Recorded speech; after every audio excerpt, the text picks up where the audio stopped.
27 अक्टूबर 2014 हरियाणा के सोनीपत जिले के गोहाना में सुबह का वक्त था और हर रोज की तरह शहर अपनी रफ्तार पकड़ चुका था। कुछ लोग सुबह सुबह अपनी ड्यूटी पर जा रहे थे तो कुछ दुकानदार अपनी दुकानों के शटर उठा रहे थे। इसी हलचल के बीच पंजाब नेशनल बैंक की ब्रांच में भी रोजमर्रा की एक्टिविटीज शुरू हो चुकी थी।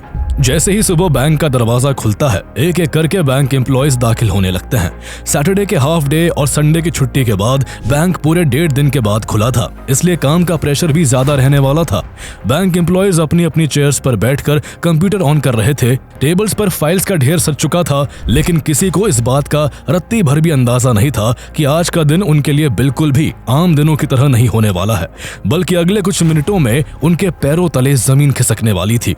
बैंक पहुंचने के कुछ देर बाद ब्रांच मैनेजर देवेंद्र मलिक कुछ जरूरी फाइल्स चेक करने के लिए बैंक के सिक्योर लॉकर रूम की तरफ बढ़ते हैं। इस लॉकर रूम में आसपास के इलाके के सैकड़ों परिवारों की जिंदगी भर की कमाई, पुरखों के जेवर और इम्पोर्टेंट डॉक्यूमेंट्स सुरक्षित रखे गए थे। लेकिन जैसे ही मैनेजर देवेंद्र मलिक उस हैवी डोर को खोलकर अंदर कदम रखते हैं, सामने का नजारा देखकर उनके होश उड़ जाते हैं। पूरा का पूरा लॉकर रूम तहस नहस पड़ा था। फर्श पर चारों तरफ कागज बिखरे हुए थे। मजबूत लॉकर्स के टूटे हुए दरवाजे खुले लटक रहे थे और उनमें रखा सोना, चांदी और कीमती सामान गायब था। ये मंजर देखकर वो बुरी तरह घबरा जाते हैं और उनकी धड़कनें बेकाबू हो जाती है। वो तुरंत जोर से बैंक के बाकी कर्मचारियों को आवाज देते हैं और कुछ ही सेकंड्स में पूरा स्टाफ वहां जमा हो जाता है।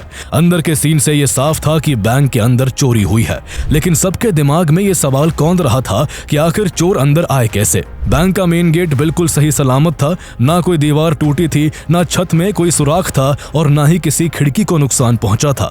तभी अफरा तफरी के बीच बैंक के मैनेजर की नजर कमरे के कोने में फर्श पर पड़ती है, जहां एक बड़ा सा होल था। वो होल कहीं नीचे अंधेरे में जा रहा था और वहां पूरी की पूरी एक लंबी सी टनल बनी हुई थी। कुछ सेकंड्स के लिए पूरा स्टाफ सन्नाटे में डूब जाता है, क्योंकि अब सब समझ चुके थे कि चोरों ने जमीन के नीचे से बैंक में सेंध लगाई थी। बैंक में करीब 360 लॉकर्स थे और उनमें से 86 लॉकर्स तोड़े जा चुके थे। इनमें कई परिवारों की पूरी जिंदगी की जमा पूंजी रखी थी। किसी ने अपनी बेटी की शादी के गहने रखे थे तो किसी ने अपनी सालों की सेविंग्स को इन्हीं लॉकर्स में सुरक्षित मानकर रखा था। कांपते हाथों से तुरंत पुलिस को इन्फॉर्मेशन दी जाती है कि बैंक में टनल खोदकर करोड़ों की चोरी हो गई है। इतना सुनते ही पुलिस डिपार्टमेंट में भी हड़कंप मच जाता है। कुछ ही मिनटों में सायरन बजाती पुलिस की गाड़ियां बैंक के सामने आकर रुकती है।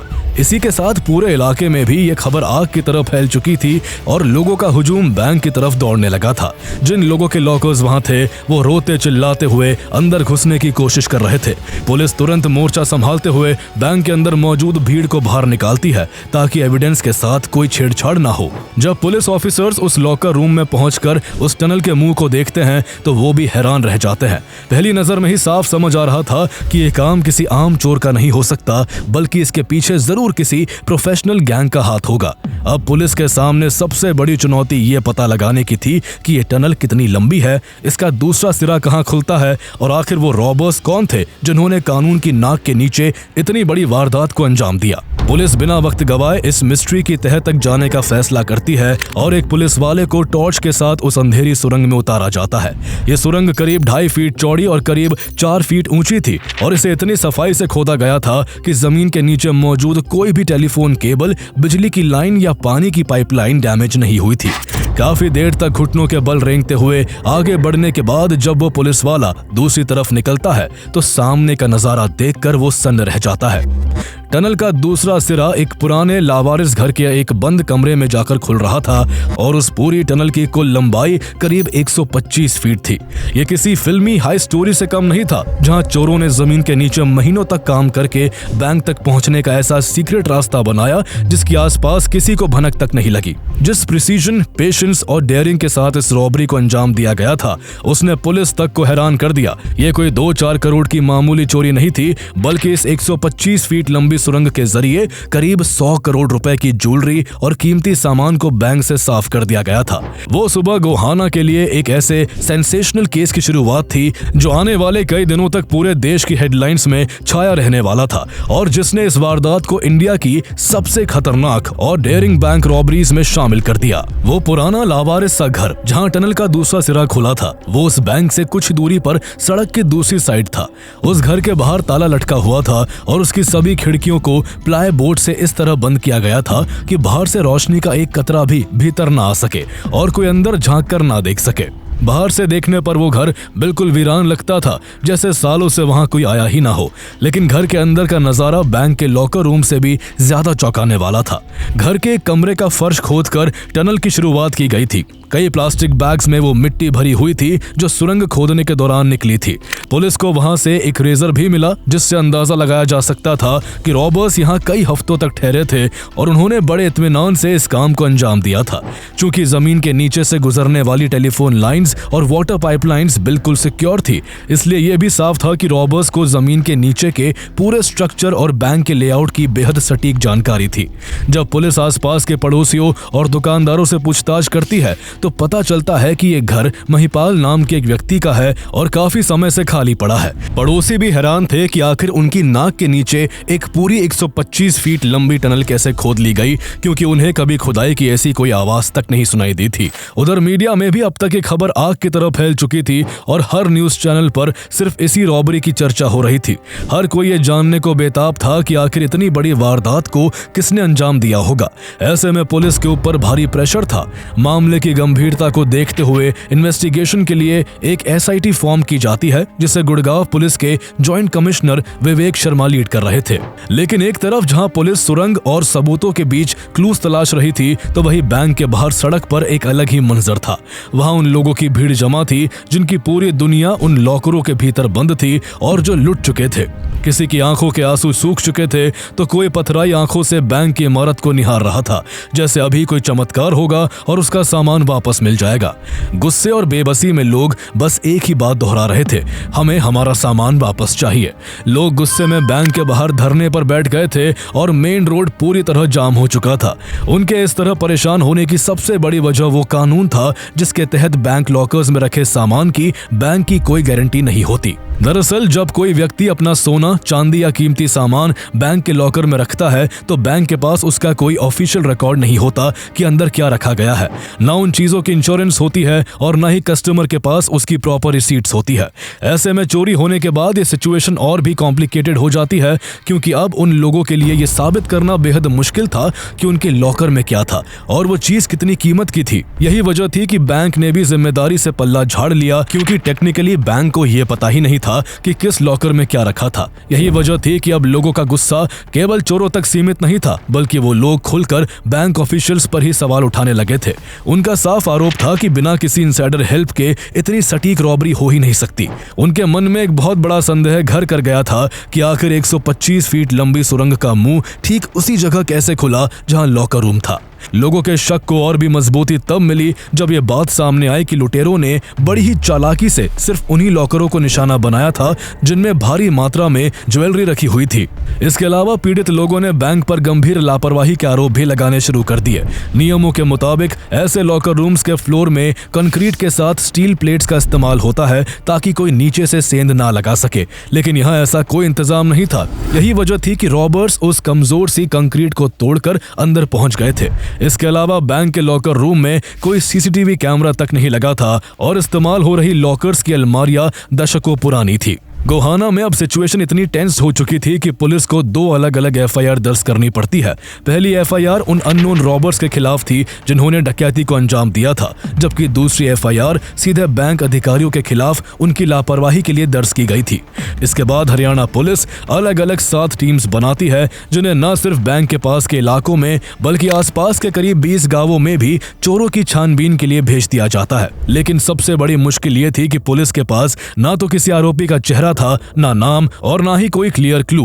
पुलिस पर दबाव इतना ज्यादा बढ़ चुका था कि हरियाणा के DGP SN वशिष्ठ को पब्लिकली ऐलान करना पड़ता है कि जो भी लुटेरों के बारे में कोई जानकारी देगा उसको 10 लाख रुपए का इनाम दिया जाएगा और उसकी पहचान भी सीक्रेट रखी जाएगी। पुलिस को उम्मीद थी कि इतनी बड़ी रॉबरी को अंजाम देने वाले क्रिमिनल्स कहीं ना कहीं कोई गलती जरूर करेंगे, लेकिन वारदात के 2-3 दिन बीत जाने के बाद भी हरियाणा पुलिस के पास सबूत के नाम पर सिर्फ एक रेजर ब्लेड और उस खाली मकान में मिट्टी के ढेर के अलावा कुछ भी नहीं था। ऐसे में मामले की सीरियसनेस को देखते हुए जल्द ही पीएमओ तक को इसमें दखल देना पड़ता है। जॉइंट इंटेलिजेंस कमेटी के हेड आर.एन. रवि, जो बाद में वेस्ट बंगाल, मेघालय और तमिलनाडु समेत कई स्टेट्स के गवर्नर भी बने, उन्हें स्पेशली इस केस के लिए गोहाना भेजा जाता है। पीएमओ के इंटरवेंशन के बाद पूरे देश की नजरें अब इस केस पर टिक चुकी थी। इंटेलिजेंस एजेंसीज और हरियाणा पुलिस मिलकर केस की हर छोटी बड़ी डिटेल को खंगालने में जुट जाती है।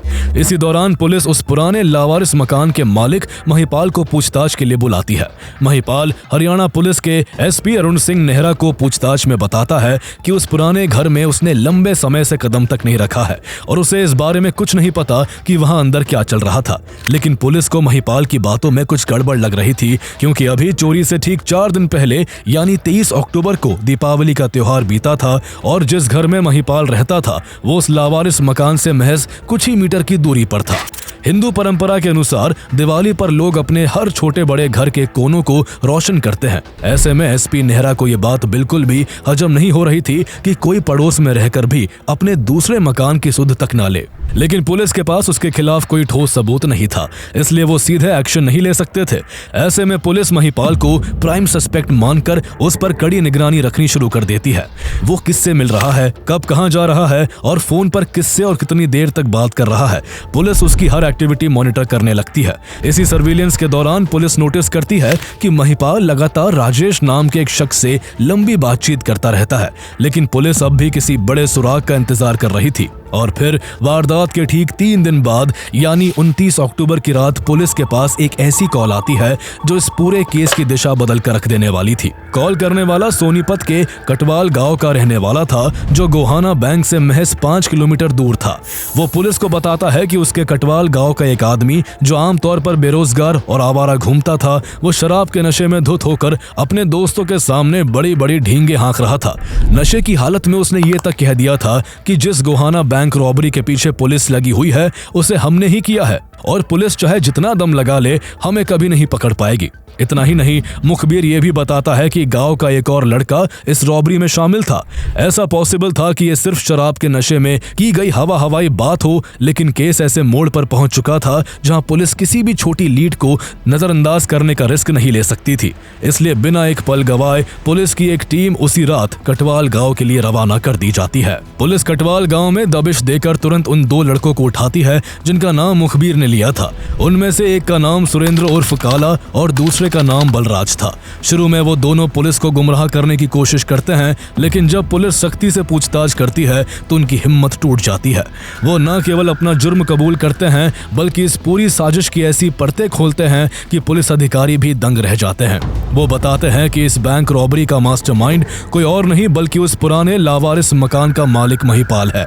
जैसे ही महिपाल का नाम सामने आता है, पुलिस की आंखों के सामने पूरी तस्वीर साफ होने लगती है।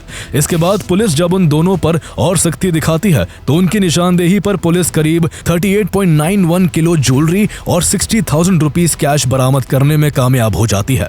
इस दौरान वो दोनों ये भी बताते हैं कि इस चोरी में महिपाल के अलावा सतीश और राजेश नाम के 2 और लोग शामिल थे। इनमें से राजेश वही था जिससे महिपाल घंटों फोन पर बात किया करता था। अब पुलिस के सामने 3 नाम थे, महिपाल, सतीश और राजेश। लेकिन राजेश को पुलिस की कार्रवाई की भनक लग चुकी थी, इसलिए वो फरार हो चुका था। सतीश को भी पता लग चुका था कि बलराज और सुरेंद्र को अरेस्ट कर लिया गया है और चोरी का माल भी बरामद कर लिया गया है। इसलिए वो घबराकर महिपाल को फोन कर सारी बात बताता है। चूंकि पुलिस ने महिपाल के नंबर को ट्रेसिंग पर लगा रखा था, इसलिए जैसे ही वो महिपाल को फोन लगाता है, शाम को फोन ट्रेसिंग के आधार पर पुलिस गोहाना की ही एक आउटर कॉलोनी से उसे भी दबोच लेती है। अब अगला नंबर महिपाल का था, जो अपने साथियों की गिरफ्तारी की खबर से घबराकर छिपता घूम रहा था। उसे अंदाजा हो गया था कि अब कानून की पकड़ से बचना नामुमकिन है। बदनामी के डर और करोड़ों के सामान के हाथ से निकल जाने के सदमे में महिपाल एक खौफनाक कदम उठा लेता है। इससे पहले कि पुलिस उस तक पहुंच पाती, वो पानीपत में अपनी कार में जहर खाकर आत्महत्या कर लेता है। ये पुलिस के लिए एक बड़ा झटका था, क्योंकि महिपाल की मौत से कई राज उसके साथ ही दफन हो गए थे। अब पुलिस के सामने राजेश नाम का आरोपी और था जो गिरफ्तारी से बचने के लिए लगातार अपने ठिकाने बदल रहा था। हरियाणा पुलिस की कई टीमें उसकी तलाश में दर दर भटक रही थी। आखिरकार खुफिया जानकारी और सर्विलेंस की मदद से पुलिस को उसकी लोकेशन दिल्ली के पास नरेला में मिलती है और 21 नवंबर 2014 को पुलिस जाल बिछाकर उसे वही दबोच लेती है। राजेश की गिरफ्तारी इस केस का एक बहुत बड़ा टर्निंग पॉइंट साबित हुई। उसकी निशानदेही पर पुलिस ने लूट के जेवरों और कीमती सामान का वो हिस्सा भी बरामद कर लिया जिसे वो अपने साथ लेकर फरार हुआ था। अब तक पुलिस ने कुल मिलाकर लगभग 50 किलो ज्वेलरी, 3,73,000 रुपए कैश, एक पिस्टल और कारतूस बरामद कर लिए थे। इन लोगों के अलावा इस केस में पुलिस ने और भी कुछ लोगों को गिरफ्तार किया जिन्होंने चोरों की मदद की थी। इसके बाद सतीश और राजेश जब हरियाणा पुलिस को इस पूरी बैंक रॉबरी की कहानी सुनाते हैं तो हर कोई हैरान रह जाता है। इस पूरी कहानी की शुरुआत महिपाल के शैतानी आइडिया से हुई थी। महिपाल बेसिकली सोनीपत जिले के कासंडी गांव का रहने वाला था। उसके परिवार में उसकी पत्नी के अलावा एक बेटा और 3 बेटियां थी। वो ज्यादा पढ़ा लिखा नहीं था, इसलिए उसने शुरू से ही कई तरह के काम किए। उसने काफी समय एक टैक्सी चलाने का काम किया, फिर एक मोटेल चलाने की भी कोशिश की, लेकिन किसी भी काम में उसे वो कामयाबी नहीं मिली जिसकी उसे चाहत थी। अंत में उसने प्रॉपर्टी डीलिंग का रास्ता चुना। प्रॉपर्टी डीलिंग के धंधे में आते ही उसकी किस्मत चमकने लगी और उसने कुछ ही समय में 3 कोठियां बनवा ली। हर कोई ये देखकर हैरान था कि कभी एक टैक्सी चलाने वाले महिपाल के हाथ कौन सी लॉटरी लग गई है जो वो इतना पैसा छाप रहा है। लेकिन प्रॉपर्टी के काम में भी महिपाल का तरीका थोड़ा अलग था। वो ज्यादा फायदे के लालच में डिस्प्यूटेड प्रॉपर्टीज को ही ज्यादा खरीदता था और जिस घर से सुरंग खोदी गई थी वो भी एक डिस्प्यूटेड हाउस ही था। प्रॉपर्टी डीलिंग के काम में उसने सतीश को भी शामिल कर लिया था और दोनों मिलकर ये धंधा चला रहे थे। शुरुआत में सब कुछ ठीक चला, लेकिन इसके बाद दोनों को प्रॉपर्टी में काफी नुकसान होने लगा, जिससे वो दोनों काफी परेशान रहने लगे थे। एक दिन महिपाल ने सतीश से कहा कि हमें इस नुकसान की भरपाई के लिए कुछ ऐसा करना होगा कि हमारा सारा कर्जा चुक जाए और आगे हमारी जिंदगी मौत से कटे। इसी दौरान पहली बार उसने सतीश को बैंक में डकैती डालने के आइडिया के बारे में बताया। सतीश भी गरीबी की जिंदगी और कर्ज के बोझ से किसी तरह बाहर निकलना चाहता था, इसलिए वो महिपाल के प्लान में शामिल हो गया। महिपाल ने सतीश से कहा कि वो गोहाना में अपने घर के नजदीक मौजूद पंजाब नेशनल बैंक में डाका डालेंगे और वहां से सोने के सामान पर हाथ साफ करके कहीं गायब हो जाएंगे। लेकिन इतनी बड़ी बैंक रॉबरी को 2 लोग अंजाम नहीं दे सकते थे, इसलिए वो अपनी जान पहचान में ऐसे लोगों को ढूंढने लगे जो पैसों की तंगी और मजबूरी की वजह से किसी भी खतरे को उठाने के लिए तैयार हो।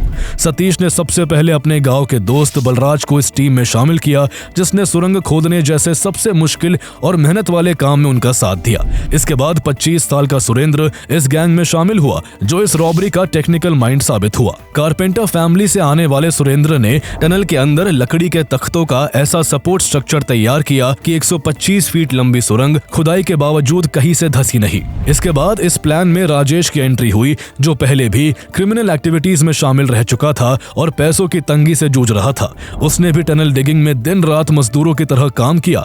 इन लोगों के अलावा इसमें 3 और लोगों ने लालच में आकर मदद की थी। गोहाना का रहने वाला अरविंद केवल 5,000 रुपए की दिहाड़ी के लालच में इन लोगों का साथ देने को तैयार हो गया था, जबकि दिल्ली के रोहित और अमन ने फर्जी सिम कार्ड मुहैया कराए ताकि पुलिस लुटेरों के डिजिटल फुटप्रिंट्स तक ना पहुंच सके। इस तरह महिपाल और सतीश ने मिलकर कटवाल गांव के उन युवाओं की एक ऐसी टीम तैयार कर ली थी जिनके सहारे वो बैंक रॉबरी को अंजाम देने वाले थे। हालांकि शुरुआत में उनका प्लान सुरंग खोदने का नहीं था। करीब 6 महीनों में उन्होंने अलग अलग तरीकों से बैंक को लूटने की प्लानिंग की थी। पहले बैंक के पिछले हिस्से से सेंध लगाने की कोशिश हुई और फिर छत के रास्ते अंदर जाने का आइडिया आया, लेकिन पकड़े जाने के डर और भारी जोखिम के कारण उन्हें दोनों बार पीछे हटना पड़ा। आखिर में महिपाल की नजर बैंक के स्ट्रॉन्ग रूम के फ्लोर पर गई और उसे समझ आ गया कि बैंक के स्ट्रॉन्ग रूम का फर्श ज्यादा मोटा नहीं है और उसे तोड़कर रास्ता बनाना ज्यादा आसान और सुरक्षित रहेगा। इसके बाद महिपाल ने किसी पेशेवर जासूस की तरह बैंक की रेकी करना शुरू कर दिया। उसका खुद का भी उसी पंजाब नेशनल बैंक में लॉकर था, इसलिए वो बार बार अपना लॉकर चेक करने के बहाने बैंक के भीतर जाता और हर बार लॉकर रूम से अपने उस खाली पड़े मकान तक की दूरी को अपने कदमों से नापता, ताकि उसे पता रहे कि सुरंग की लंबाई कितनी रखनी है। इसके अलावा उसने गार्ड्स की टाइमिंग, बैंक के खुलने और बंद होने का सटीक समय और हर छोटी बड़ी डिटेल को याद कर लिया। हफ्तों की रेकी के बाद उस वीरान मकान के भीतर सुरंग की खुदाई शुरू की गई। किसी को शक न हो इसलिए उन लोगों ने मकान को बाहर से पूरी तरह सील कर दिया। घर के मुख्य दरवाजे का कभी इस्तेमाल नहीं किया गया और सभी खिड़कियों को प्लाईबोर्ड से भीतर से बंद कर दिया गया। वो लोग सिर्फ रसोई की एक छोटी सी खिड़की से अंदर बाहर आते थे।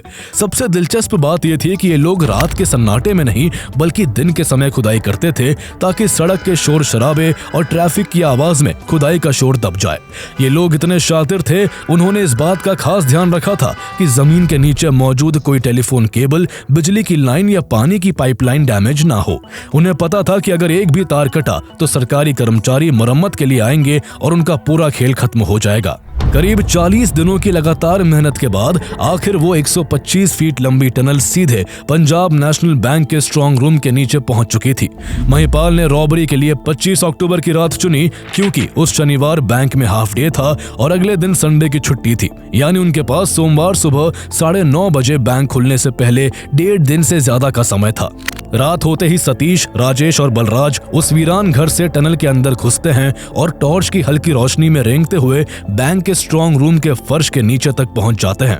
वहां पहुंचकर वो कंक्रीट की परत को तोड़ते हैं और एक एक करके स्ट्रांग रूम के अंदर दाखिल हो जाते हैं। कमरे में सन्नाटा था, लेकिन कुछ ही देर में लॉकर्स के ऊपर कटर्स की आवाजें गूंजने लगती है।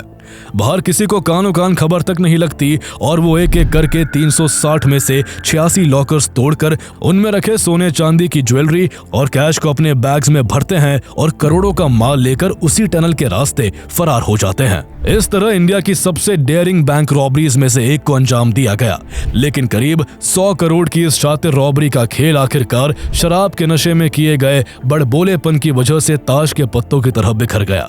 जब इस रॉबरी की पूरी कहानी सामने आई तो पूरा देश हैरान रह गया।